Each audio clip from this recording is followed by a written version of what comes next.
Oh, 1, 2, 3, 4, 5, 6, 7, 8, 9, 10. Oh, it's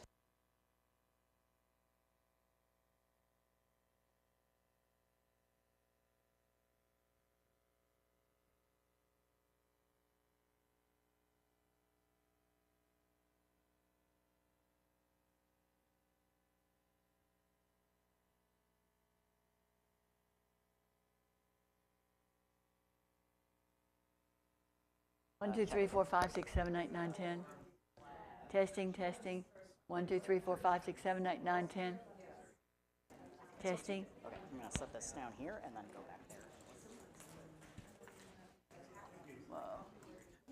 Hey, how you doing? I woke up and I freaked. Man, I'm freaked out. Well, I freaked out that I had the wrong time, so I'm really No, what happened to me? I just woke up. I woke up late, and so I rushed here. Yeah, and I hope I'm dressed okay. What? Yeah, I just woke up. I don't know how this is going to be. Okay. Once you start reading, you're going to find. Okay. Well, I'm glad you're here. You too. I don't know what this is going to do. What they're going to do that. That's It's going to sit in my lap. transmits your sound. I know, but where are they going to put it? Are they going to just put it in my lap? You're going to fix your hair. Yeah, fix my hair. Is it good for the camera? It's perfect. Oh, I think the mic is on. You're not using it? Is the mic on? Mic is on right now. I'm mic'd right now. So I am can we? unable to stay, but I wanted to Okay. come and see you, thinking about George and you, Yeah, and take good care. yeah. Thank you. Hey, this mic is already on. Do we leave it on while I'm chatting up people like this? I mean, where are they? I'm actually not going to. Oh, yeah. Okay. There's So Julia. just watch your. Julia, can this camera, can this be turned off until we begin? It's on right now. Everything I say is mic'd. Just leave it on. Okay. And this stays in my lap. Okay. And this stays here. Does that work? Yeah, I think so. And I'm going to put it down from time to time and talk. Yeah. Oh, I got my glasses in there. How's that? Oh, hey. How's that? Yeah, that's good. That's good. I need to get my glasses out of here. That's good. Hi, Todd. I'm glad you're here. Hi. Good to see you. Thanks. Good to see you, dear. Oh, careful. Uh, There you go. So Marilyn, Yeah. we can turn it off. Matthias is going to show you where the on off. It's just on top of here. Just this. Well, we're going to start anyway. Oh, we're starting now. So you need to turn it off. But now, is it back on, Yeah. Matthias? Okay. Green light. Okay.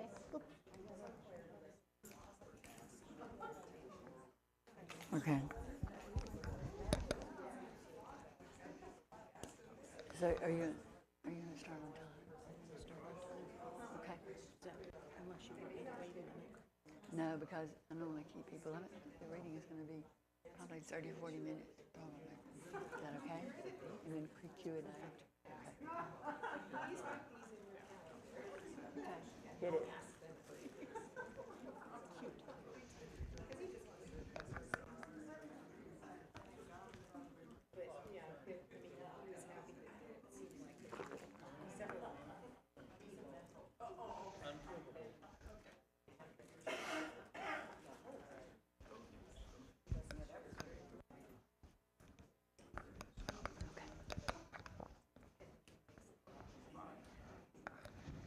Some people kind of drag in after it's yeah. Okay.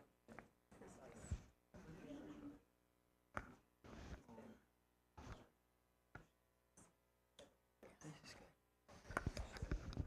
Oh man.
We're going to start in just a moment. We've got a technical question we're finding the answer to, and it will take only a moment.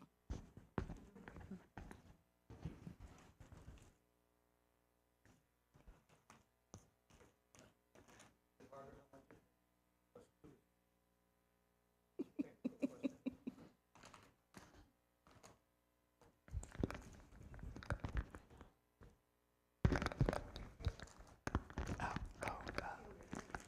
can't move. I hit the mic. Okay.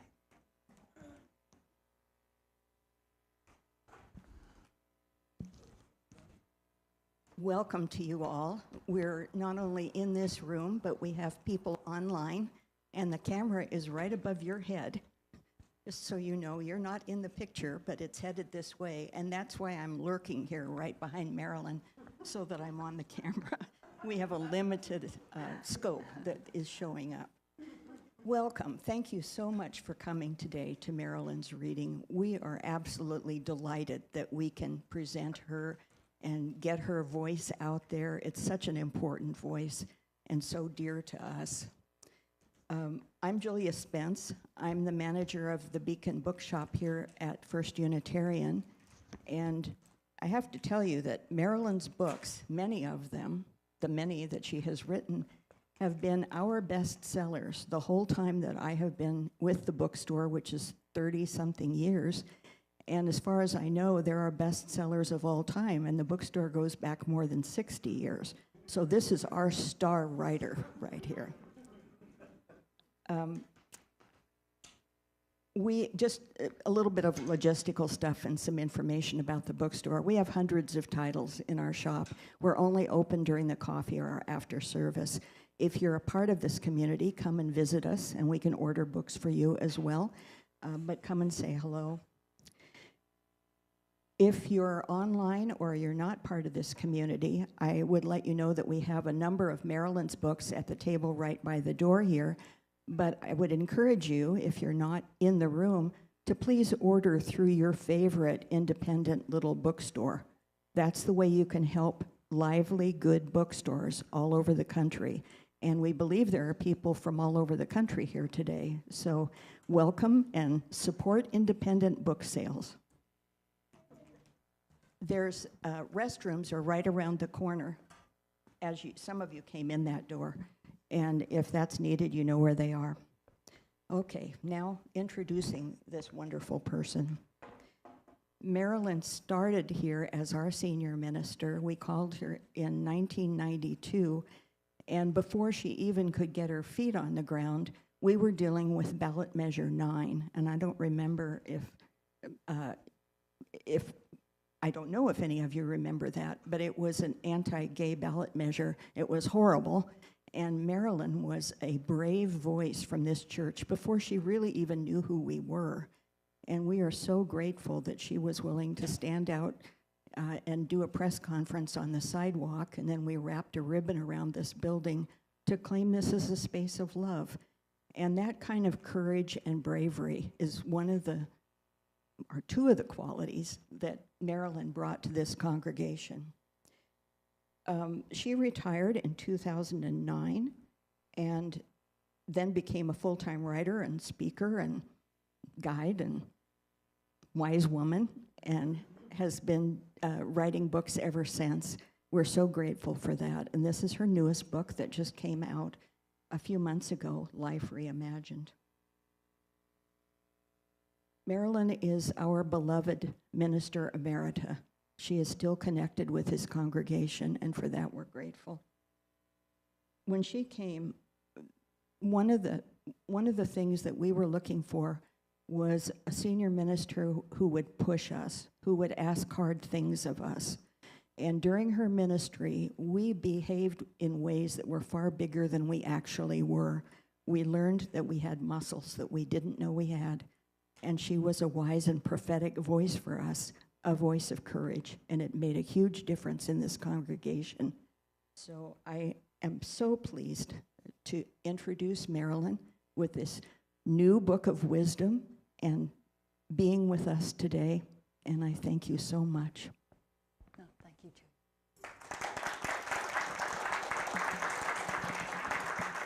Well, thank you all for being here. How's the sound? Does it sound good? Yes. All right. Yeah. I want to start just by saying that my dear husband, George, took a turn for the worse about a week and a half ago. And I've been kind of dealing with that. Even last night I was up and down, and so I'm a little foggy-brained. And so I know you'll understand if I'm not 100% today. Maybe I can work for 95. Is that okay? All right. Thank you. I appreciate that. I hope George is able to watch. He's going to try to, but I'm not sure he'll be able to make that. Okay, so I'll begin by saying a few words about why we write.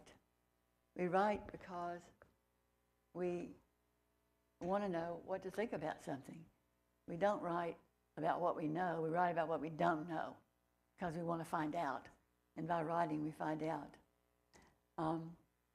So what happened to me is that after leaving work that I loved, and I dearly loved my work here at the church, I really crashed. I went into a very deep depression. And in spite of finding love with George at about the same time, I crashed big time. So what did I do to try to understand that? Well, I went to books. You know, I like books and writing, so I went to books, and for 5 years I did research. I did research about retirement.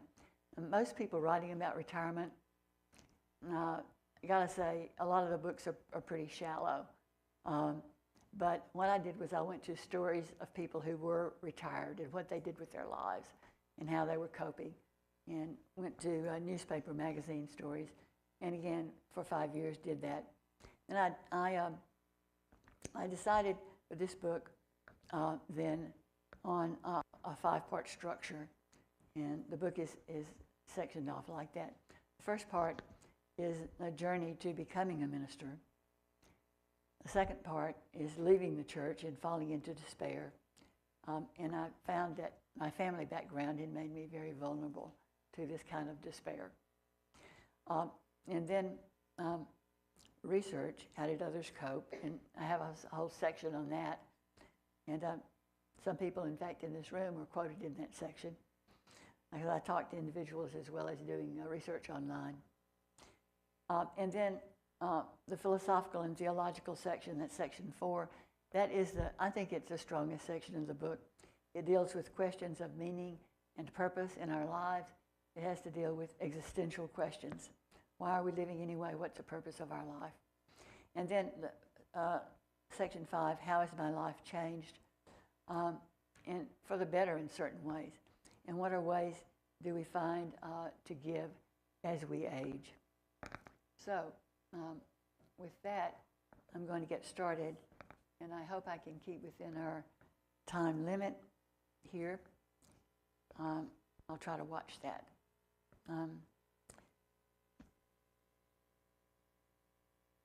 So I'm going to begin with,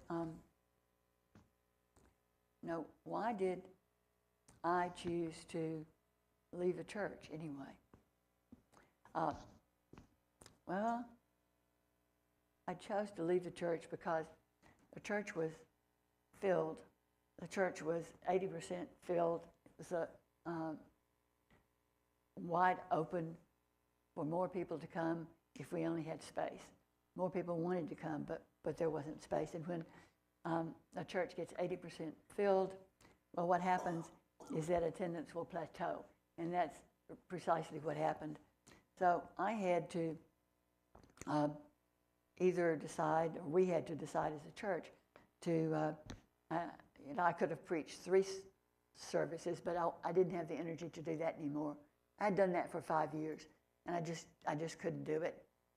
I was aged out of that. And then we could build a new church. Well, that took a lot of resources.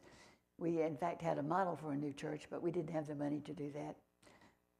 And we could start a new church in the suburbs. Well, we didn't really want to put the energy into doing that, and there were several already out there that were struggling. So anyway, I knew that that it was time for me to go, and I'll read one passage about that. These years had been good years, perhaps the best years of my life. Who would not want to pull together with others to right the ship of state, so stuck in the mud of human ignorance and depravity? Who wouldn't want to be part of the rescue crew? I wanted to go on forever this way, but I couldn't. The mortal flesh fails, bones creak, eyes dim, steps falter, mind skips a beat. My body was giving me the message that maybe my giving tree was weakening at the core, the branches straining to flower. I knew I did not have the years in me to take the church to the next level, so the time was at hand for me to go.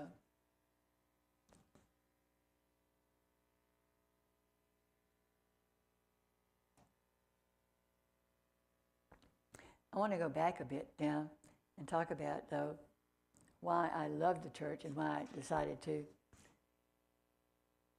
that this was my church. I remember when I first came here, I had never been to Portland, and the plane circled Portland International Airport. I looked at the miles of deep green, so beautiful.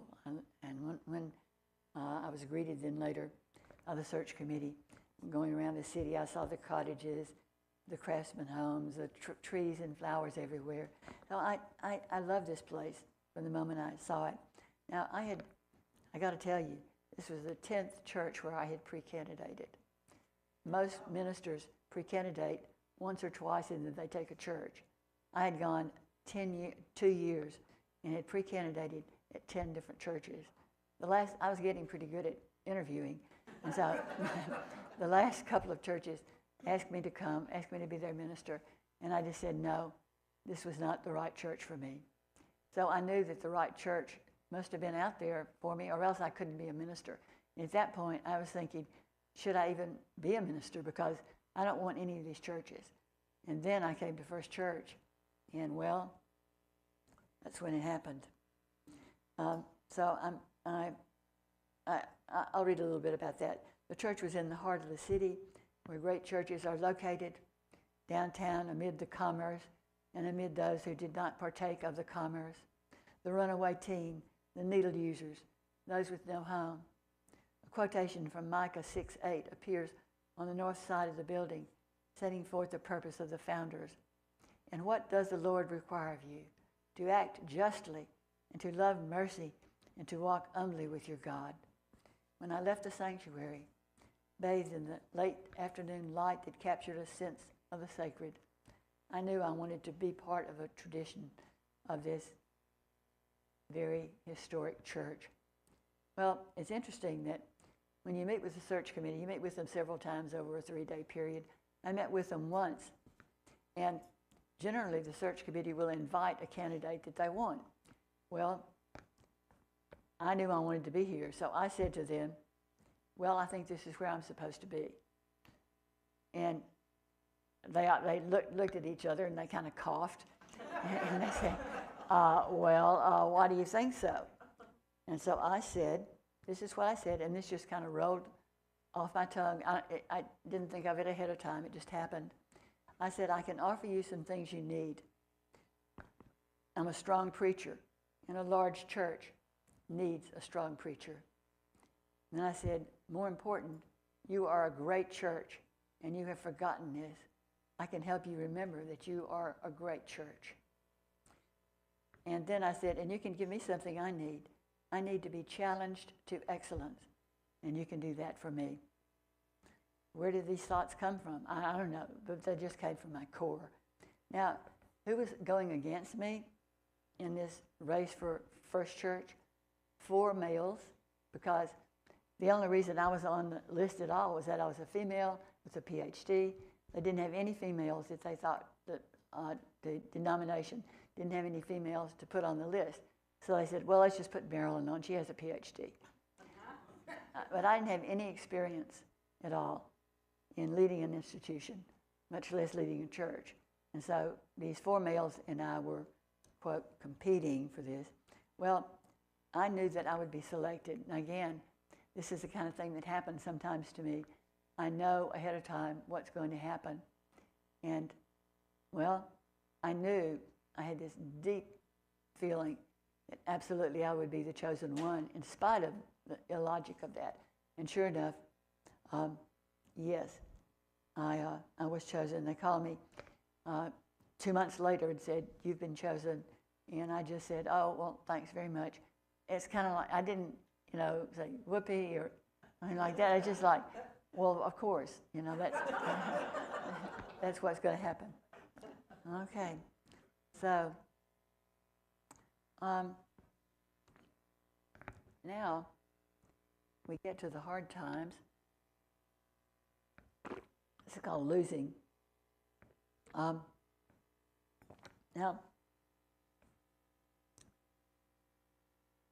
I'll read the first part of this chapter.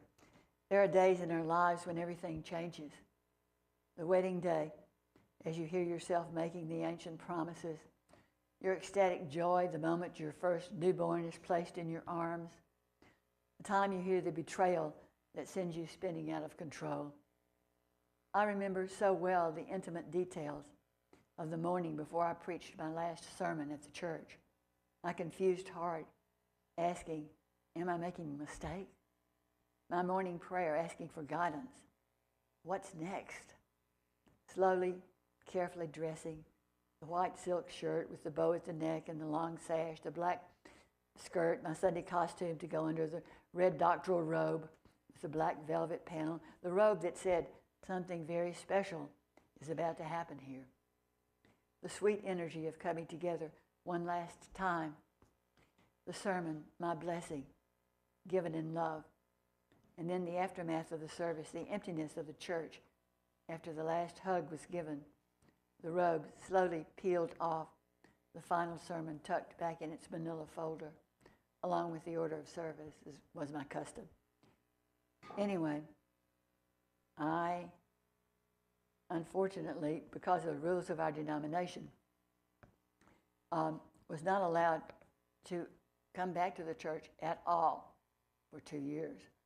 I was not allowed to attend any services in the sanctuary or any community meetings or enter the church property for any reason whatsoever for 2 calendar years. According to the consultant, my absence would support the interim and would encourage congregants to bond with the new minister. I agreed to this for the supposed good of the institution. I would never ever agreed again. I thought it was really terrible. I felt I had been banned, had been shunned. The church is downtown, so I had to pass it frequently, often finding my face wet with tears. On Christmas Eve, I was forbidden to attend the service. Silent night, holy night, all is calm, all is bright. The congregants would be singing, holding candles to fend off the dark. I was despondent. I had been uprooted from just about everything that gave my life meaning, my way of giving, my ability to exercise power, my role as a spiritual leader, and I had become separated from the community of people I loved, the body of people who had held me fast through the years and made legitimate my work in the world. What was the meaning and purpose of my life now? The question reverberated throughout my system.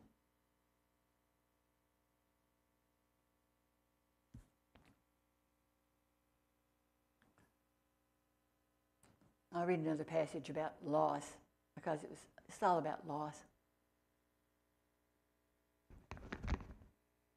Though I had chosen to leave, I felt abandoned. The same way I always felt when I broke up a relationship. Why did you leave me? Oh, I forgot, I left you. Loss is visceral, and logic is no buffer. Each loss reminds us of earlier losses.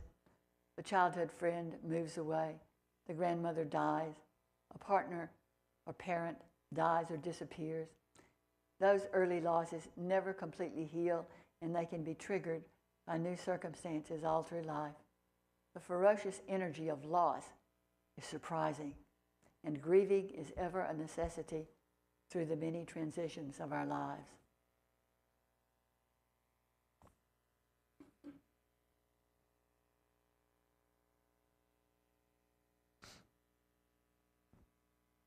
So, even though I had found love at last, I had married George Crandall.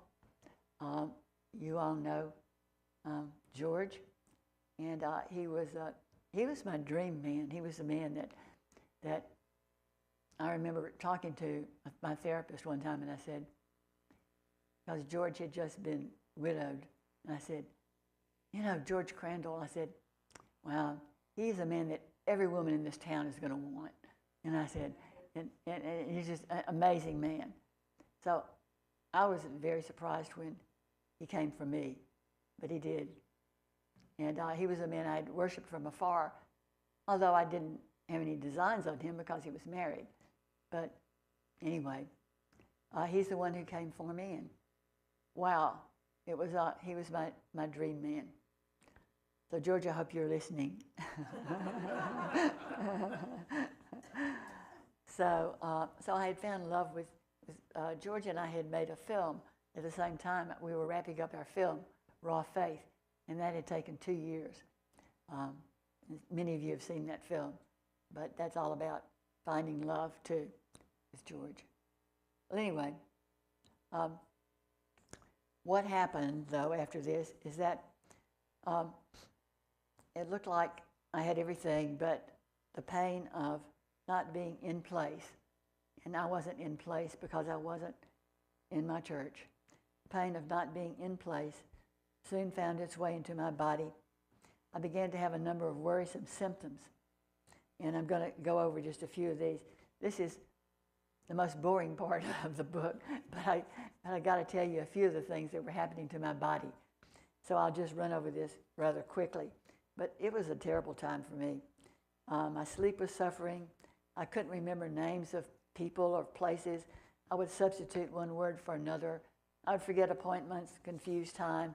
Oh, I'm an hour late. Oh, sorry. I was bumping into doors and furniture all the time. I'm very awkward. I couldn't tolerate scents. For example, certain scents like perfume would drive me crazy. Household cleaners made me physically sick. I was reactive to unexpected loud sounds that were just like clanking of dishes and pots and pans. The manufacturers, I'll write this note, are you familiar with this? The manufacturers of gasoline-powered leaf blowers should be in the lowest layer of hell.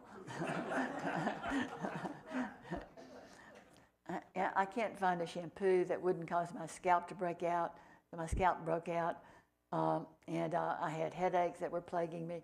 I began having problems with my voice. Is that ironic? Okay, my voice had become so sore that my voice was reduced to a whisper, and I had to go to a voice therapist.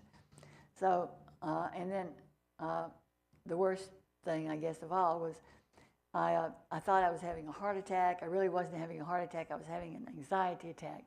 But I was taken to the hospital, ambulance door opened, sunlight flashed into my face and triggered a grand mal seizure. And a couple of times, about 5 or 6 times in my life, I've had seizures. And they're grand mal seizures, and they come without any notice whatsoever. So I was out for like a light. I suffered another grand mal seizure later and had a serious concussion that I lived with for about a year. I had a concussion that gradually healed. Anyway, I fell, going through all this, I fell into a deep depression. And this is the last little bit of writing in that section. I'm living in a sea of fear, breathing it through my gills. I've touched down in some primitive place in my psyche, heretofore unacknowledged. No longer can I depend on my elephantine list of duties to distract me from my interior self. Where, in fact, is the person who had shown up so reliably in my previous life? The woman in charge, the busy one with places to go and things to do. So I did fall into a really bad depression. I did actually come out of it after a while with the aid of an antidepressant, and began then the next part of what you know is the book is the research part. And in the research, I, as I said, looked for many years at what other people had done when they experienced retirement. And about 30% of people have great difficulty in retiring. There are people who love their work. They don't want to leave, but they have to leave because it's time to leave, or they get fired or whatever.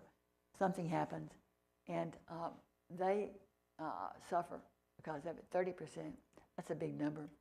So they're the people that should read my book, definitely. So,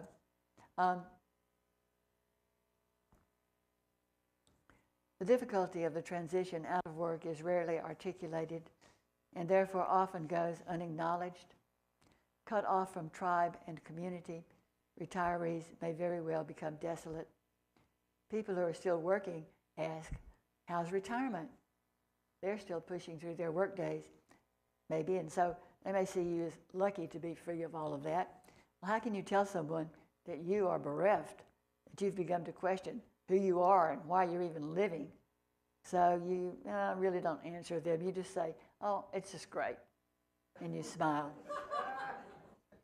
But that's not the truth. Work offers a natural setting for daily interactions, which are often casual and at other times actually profound. Even with the job we're not particularly fond of, it has its social benefits. We fall into relationship with others. We may share maybe even just a greeting, but that simple social convention brings order and meaning to our lives.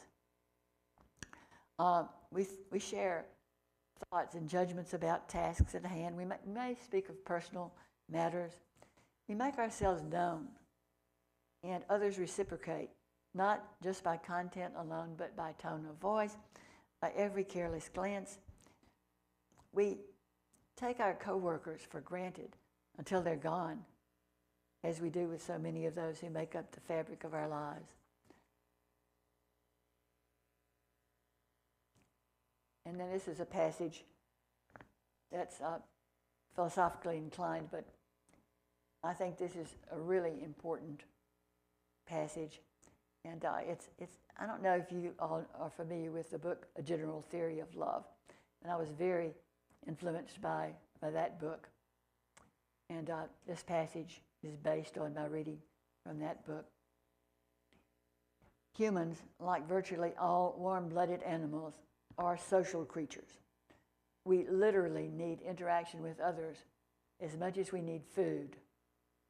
From the warmth and protection of our mother's womb, against our will, we are thrust into this world. A tiny newborn, we cry, we protest. Who will protect us? Who will show us the way? The search for love is the driving force of human life.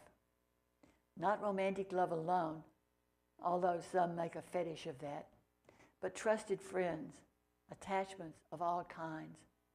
The source of our emotional well-being is reciprocal relationships. Above all else, that's what keeps the wolf away from the door.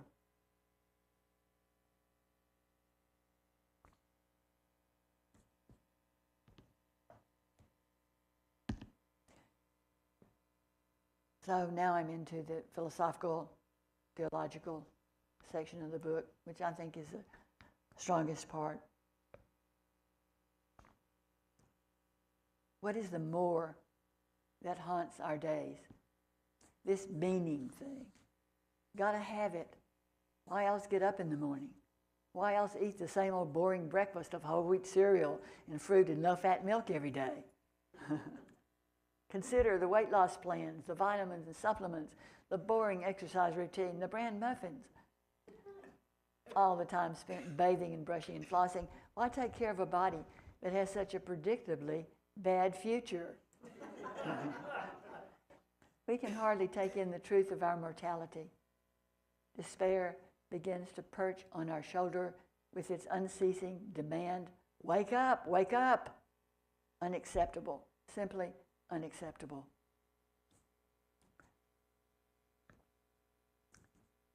There was a moment in our evolutionary history when we humans came to know the concept of time. We went from, I guess, the animals to the humans, 40, 50,000 years ago. Anyway, we came to know about the concept of time then. We came to know right from wrong. You know that story in the Bible.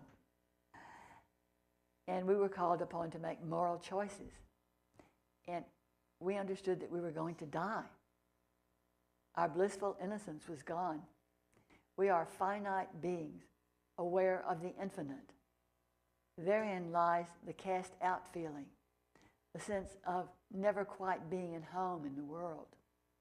The one who is eaten of the apple is a creator himself, who can contemplate the universe and split the atom, and yet at the same time will become food for worms one day. This consciousness is hardly bearable. Some of us become inveterate searchers, artists or philosophers or priests, either by vocation or avocation. We reach for something beyond what we can quantify or touch, but feels as essential as the air we breathe. Perhaps all human creatures long for this elusive unity, for the wholeness we have known at some unconscious level we remember.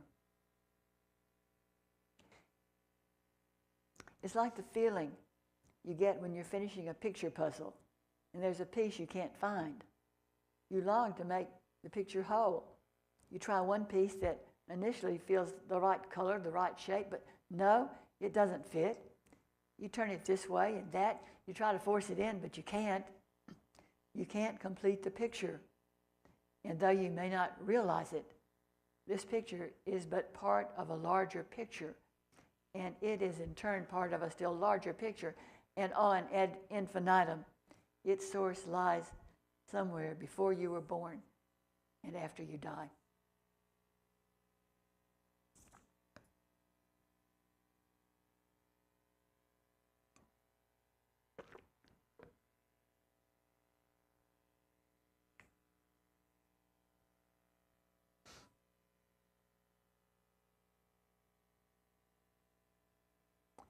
So this is my question at this point.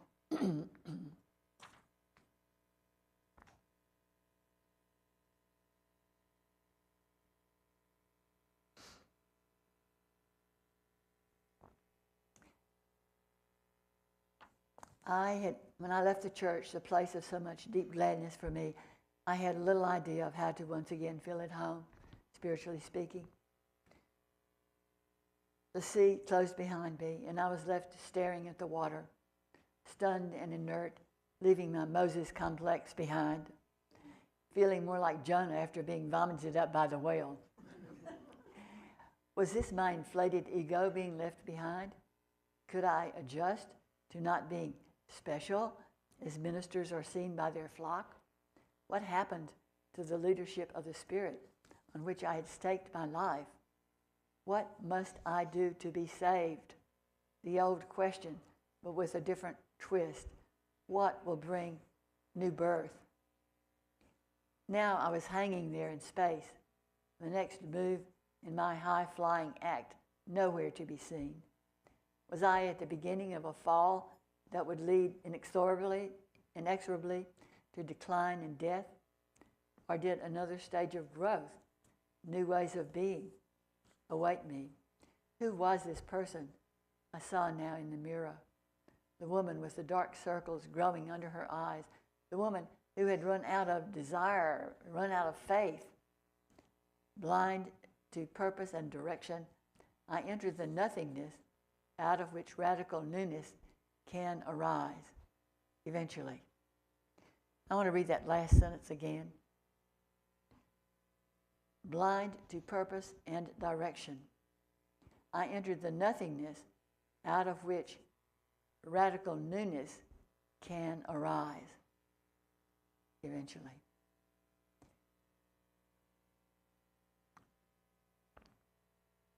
When those of us who love our work life retire, we have a choice. We can fall into depression and despair, muddling through to the end, distracting ourselves, or we can reframe our experience of aging and create a new narrative, one that leads to our blemished and broken flesh, that acknowledges our experience as universal, and then asks us to finish well. We are asked to bless the world even as we leave it.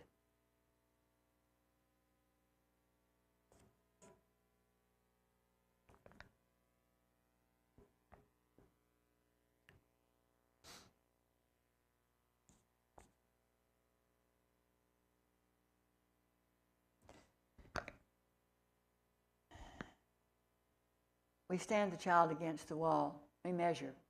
How much growth this past year? We have a yardstick to go by. As we age, we are increasingly less able to judge ourselves by the common measures of society: beauty, money, power, position. Now we are called upon to shift not only our expectations, but our very definition of wholeness. The core is character, qualities like honor, dignity, wisdom, prudence, grace, mercy, courage. It's the depth and tenacity of our love. Not always easy to measure. Annie Dillard says that growing older is giving her two precious gifts: softness and illumination. Ah, yes, to see and not to see, to watch where the light leads.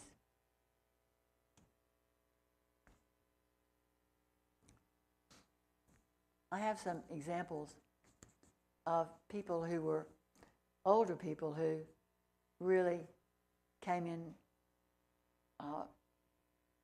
a good way for me. They saw something in me that I didn't see in myself. They helped me make decisions. They were there for me. And I've listed several of those. I want to read one to you, one example. After long years of study and financial duress, I was planning to be ordained as a minister, but as the occasion approached, I was suddenly struck with the notion that I wasn't good enough to become a minister. I wasn't worried about skills, but rather the moral standards that would be required. Once the title of minister is bestowed, there's no way to rescind it. So I knew that forevermore, I not only had to carry out professional duties, but also live an exemplary life.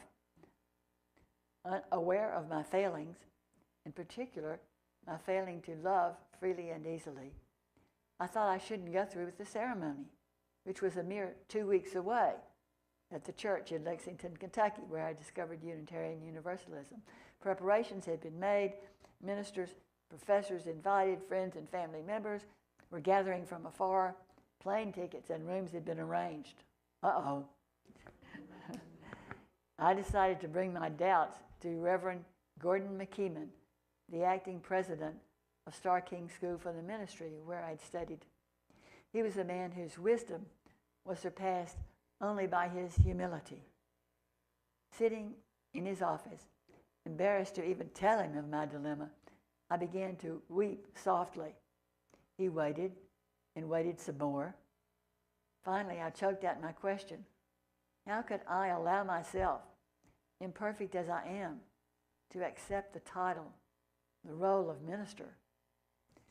Gordon took a long, thoughtful moment, and then he spoke the statement which has carried me through all the years of my ministry, through good times and not so good times. He said,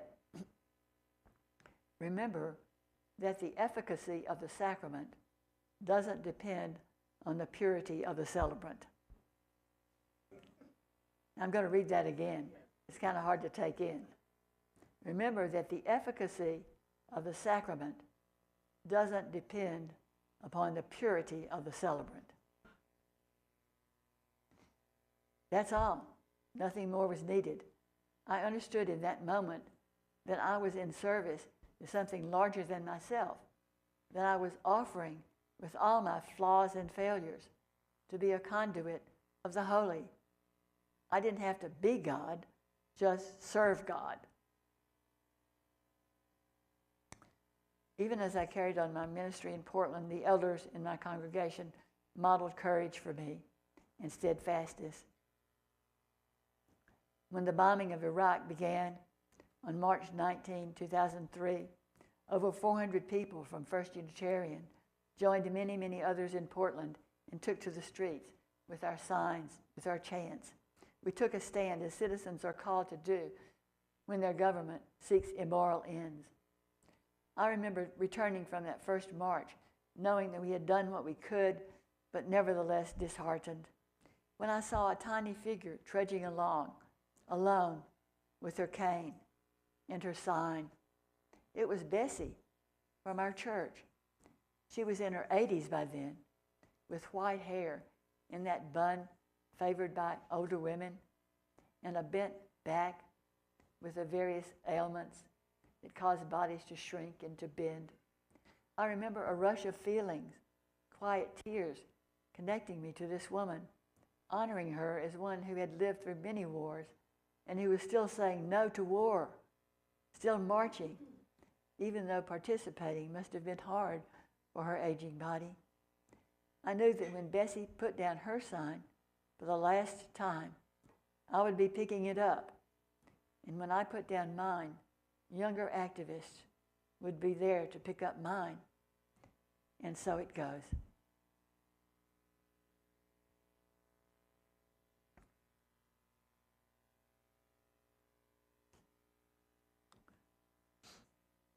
Okay.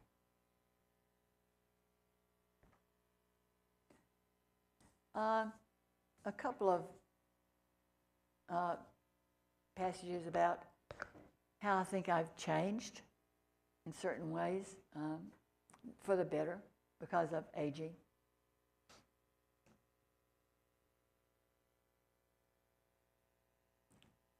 I've noticed that I've become more generous. Maybe that's because I've internalized more fully the fact of my mortality. Money can protect us from some things, but not from everything. Not loneliness, not illness or death. This practice of saving for the future morphs into, what can I give? How much? How soon? Another change, I'm watching myself forgive more readily. As a child, I always thought that some mysterious switch would click on and Daddy would stop drinking, see the error of his ways. He would love me the way I'd always wanted to be loved. Even the most loving, the most faithful people betray us in little and not so little ways. Their behavior is generally not willful or meant to harm. It was built in years before we even came along. And in the end, they have the audacity to die. To be a grown-up is to learn not to take their behavior personally. We ourselves, in an absolute way, cannot be other than who we are, with our own particular history and predilections. With this understanding, we find it possible to forgive both ourselves and those dear to us, those who obstinately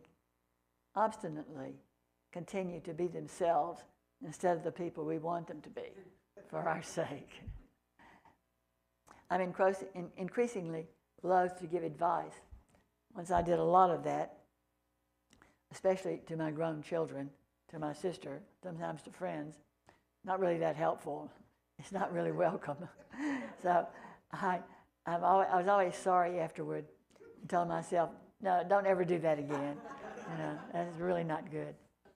So I will read a passage about my son.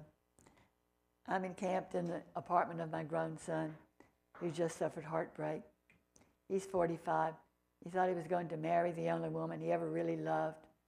He's fine until he speaks of her, then he cannot control his tears. He's just moved into a third-floor walk-up. The boxes are piled high in every corner. The fridge contains apples and beer. I have flown thousands of miles to be with him. I want to fix his pain, but I blunder into his grief. asking questions, giving advice. The first morning arrives cold and dreary. He's already left for work by then. I get up. I'm groggy from jet lag. I stumble into the kitchen to make a cup of coffee, but there's no coffee. I rummage through a box of his books, looking for something to read. And I find this book by James Cars. And I begin reading an essay, A Shared Silence.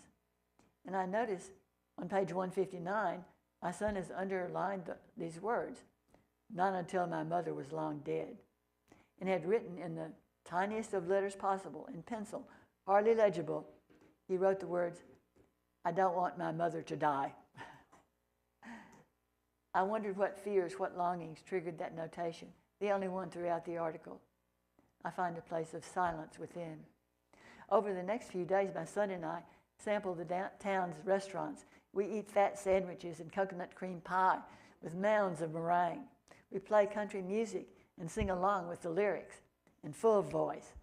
We cheer as the Golden State Warriors soundly defeat the Pelicans, yes. We go to a silly movie and I laugh so loud that my son shushes me, embarrassed. After 3 days, I fly back home. My seatmate wants to tell me about his important job with high tech, about this important trip to India he's on. I smile and turn away, close my eyes. My son's silence is all around me, a shared silence, holding us tighter than ever before.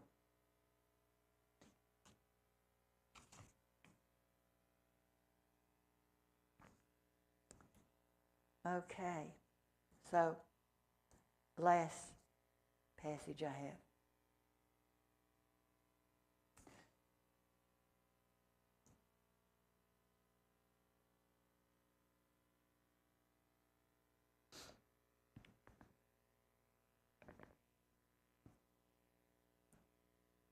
My Victorian grandfather. Now I grew up with my grandparents and my father. So my Victorian grandfather was called Big Papa. And he used to say grace at every meal. He would end with something like, "May we walk circumspectly with thee." Okay. But once in a while, especially on holidays, many family members would be gathered there on holidays. They had 7 children.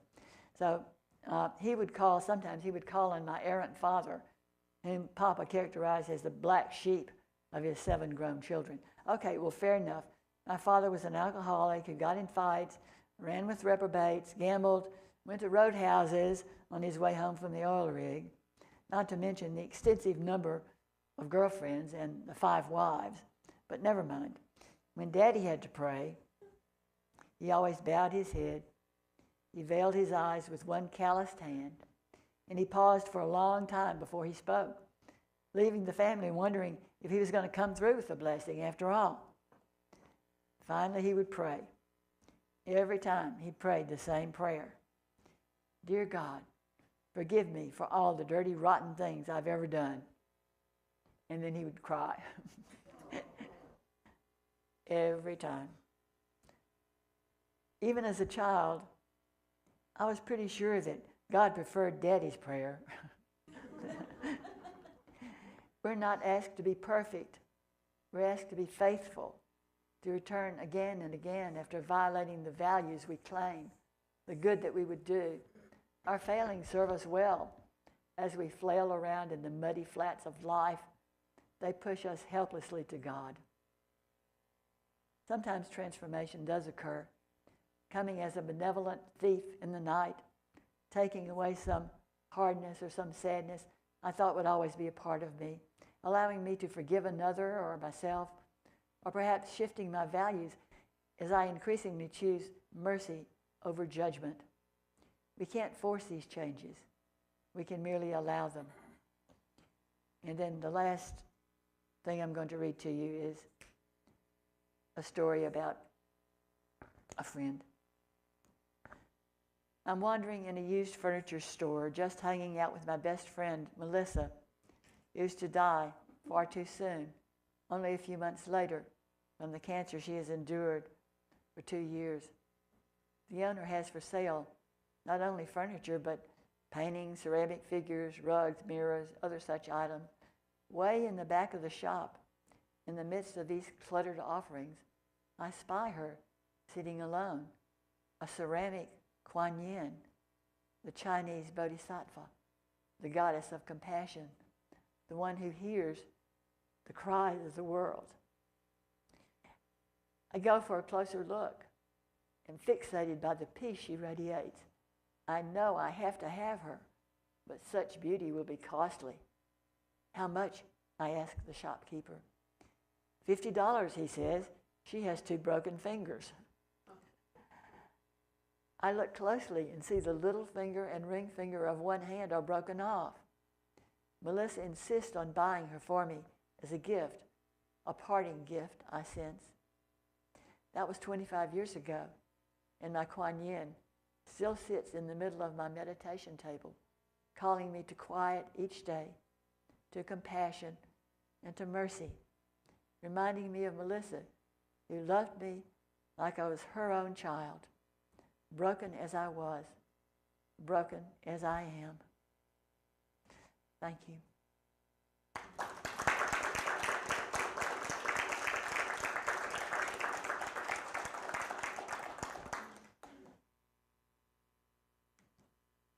We have time for just a few questions. Okay. Is that all right? Yeah, that's fine. Okay.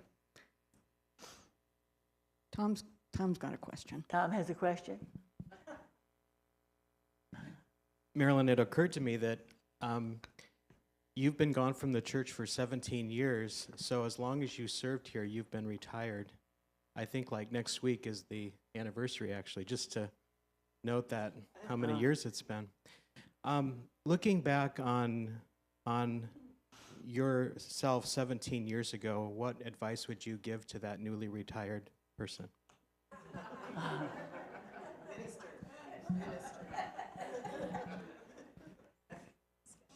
Well, I think you've already gotten my advice because you're planning to leave town. Yeah, Tom is planning to get in a vehicle with his companion and leave for probably at least a year, I think, and visit the various parts of the United States, right, and various friends and so forth. I think that's the thing to do. Yeah, I think one thing that I would say is that, Tom, you and I were both caught up so much when we were together with our ministry because the church needed so much. And you were single and I was single, and we bonded. And, you know, Tom and I were just a team like this. And so the massive growth of the church, and I think the flourishing of the church, absolutely, I couldn't have done that without Tom. It's Tom and I did it together. And, you know, I will be forever thankful, Tom, for all that we did together. It was amazing. And, you know, we were both a little on the lonely side, you know. We would have, we'd sing Silent Night, Holy Night, and then go rest, and then get up the next day. I'd go over to his house, and we would open our Christmas presents. Remember that? Yeah, Tom and I had Christmas together because ministers too busy over Christmas to entertain friends. So, you know, there we go. So, yeah, Tom, I think you're doing the right thing. Get out of town.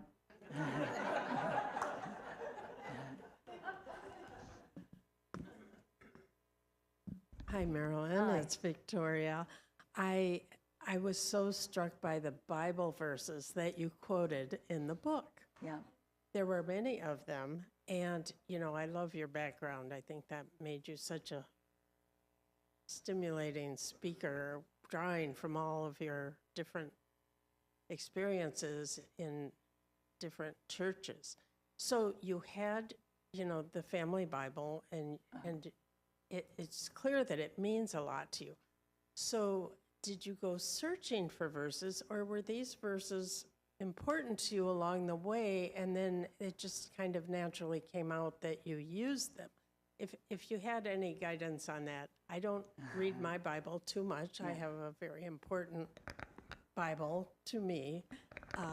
But anyway, a little more about that, because I'm incorporating religion into a novel I'm writing about Oh, my grandmother, so alcoholic grandma.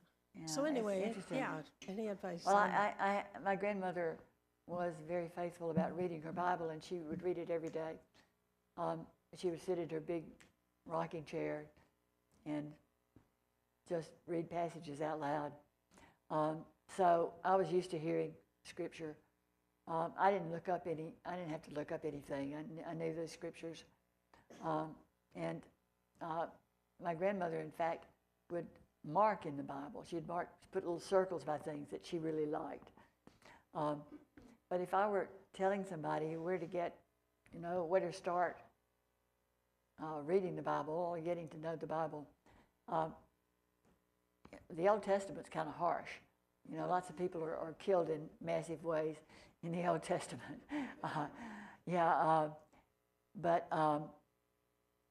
Or the Hebrew Bible, as it would be called.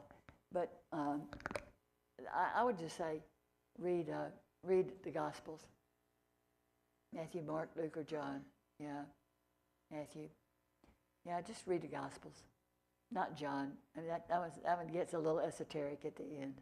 But yeah, Matthew, Luke, or Mark. Yeah.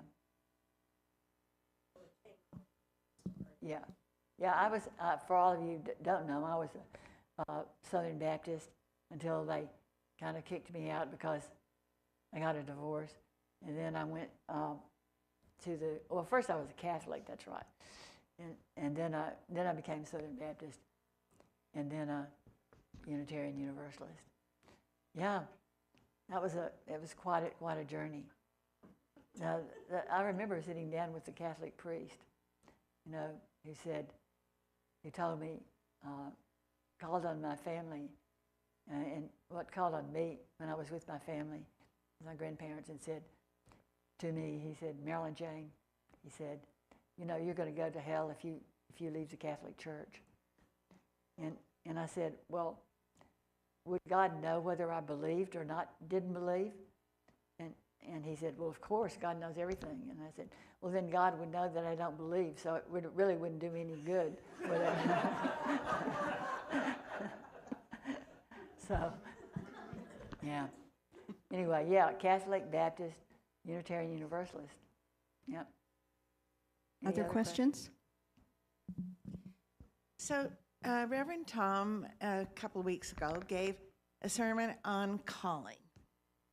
And I thought to myself, when I was working, I considered that my calling.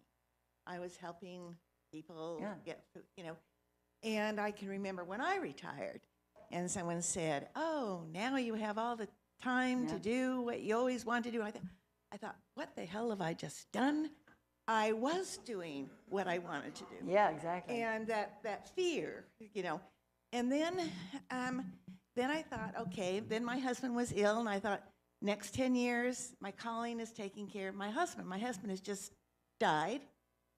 So is there a calling afterwards? Did you feel that you had another calling? Is there another calling that happens after you've retired, after you think you've just finished another calling? Is there another thing along the way? Are you still alive? As long as you're still alive, you have a calling. Yeah, I believe that. And sometimes it's hard in between times because, for example, when you were caring for your husband for a long time, right? And that was your calling. But then what after that? Well, after that comes grief, and after that comes emptiness, and what happens then? Well, sometimes for me, there's been a long wait between, one calling and the next when I can find out what am I supposed to do next. But I truly believe that being faithful to that sense of, yes, I'm a called person. I'm not my own person. I was bought with a price.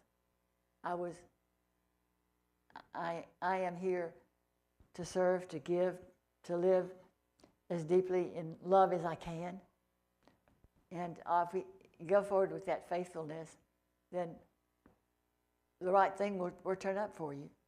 Sometimes for me, it's just being kind to people. I live in assisted living right now, and there are a lot of people in assisted living. You know, we could stand a little kindness. Sometimes I try to do that. It's a little thing, but it's a thing. It's my current call.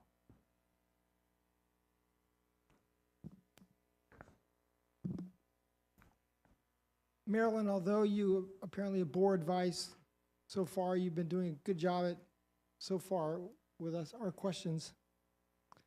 My curiosity is, and this is within the context of your wisdom, your intellect, those words you shared with us from the pulpit and writings beyond. I remember deeply how in your final years here, first you were mostly concerned of climate change. Yep. As an imminent destroyer of the world. Climate change now, wars internationally, everywhere, and people who are maybe working full-time are able to kind of keep themselves busy and not have as much concern with some of that sometimes, distraction. For the newly retired person, or those who are in it for some more time, what recommendation do you suggest for the search for some sense of hope or... Hope, yeah.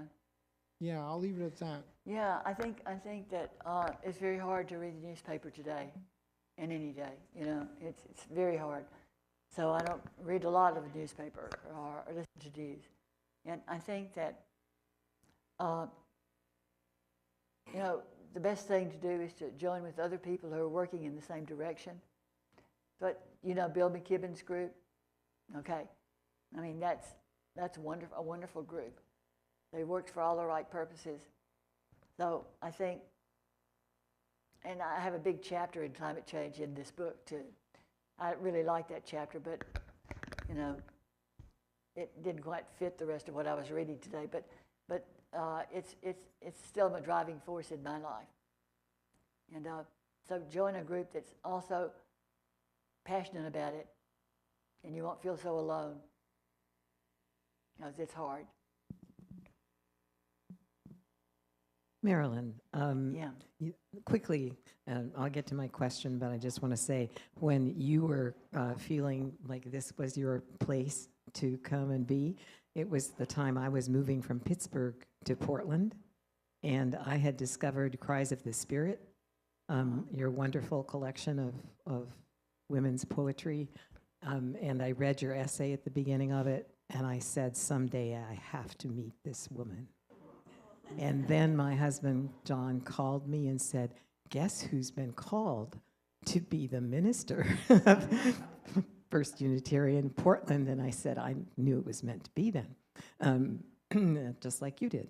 But you said something very, I've read your book, but I guess I didn't see exactly this sentence. But you said, we write about what we don't know.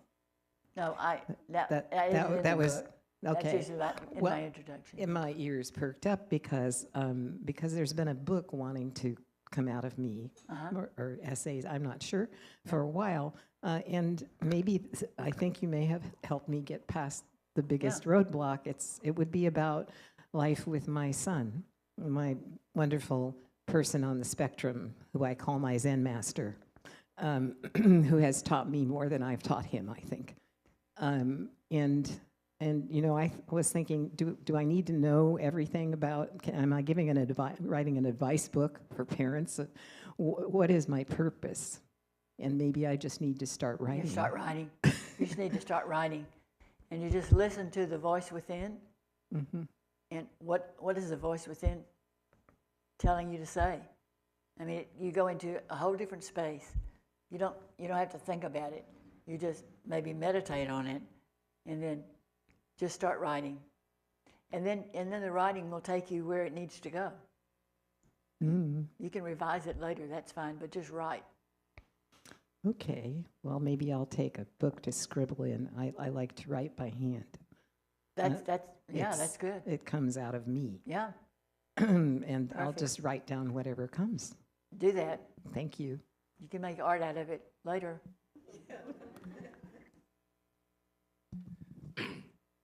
Hi, I've just met Marilyn. Relatively speaking, I live in assisted living, as she does, and she's had an effect on me. Positive, very positive. My question is, how do you think, what are the major ways in which your 17 years in the ministry changed the inner you? The inner me. Right. I became radically dependent on my God. Every day, every day, every day. You know that? Every day, because ministry is hard. And I get up in the pulpit and I'm talking to people, and who knows who's listening and what they need and what they want. And I'm a person talking to many people. And I just, every day, my prayer was, let me be of use, let me be somehow of use. And when I would, just before I would preach, I would pray. Because I had to throw myself on something more radical than my own skills, which were just developing. You know, and that carried me, I think, all the way through. I think one of the problems that I had spiritually was that after I left the church, I thought, well, what do I have to pray for now? You know, I was praying for help to do this good work. And now, do I need to pray? And if I do, how did my prayer change? So that was a struggle that I had. One last question. I think we're done. I see some eyes, but nobody's put their hand up. Okay. Thank you all for being here. I want to thank Marilyn for being here. Thank you.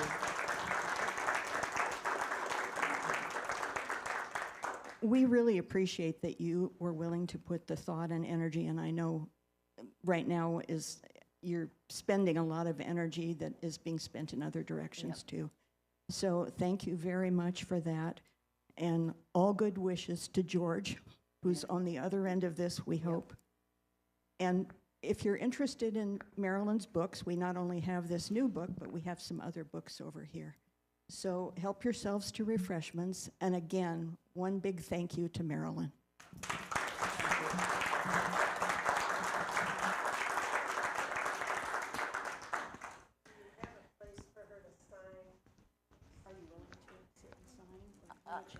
Yeah, I can stay for a while and sign a few books. Yeah. Okay. Well, maybe we'll ask for some help and have them sit over here by the books where there's a table. Okay. I guess you can take. This is done now. It's your walker. Oh. Oh, my walker. Yeah, I need it. Yeah.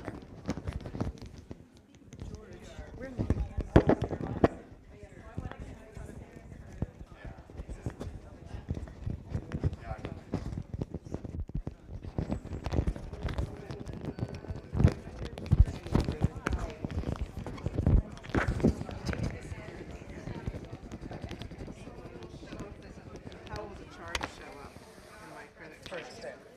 Okay. Yeah. So if you, Yeah, thank you.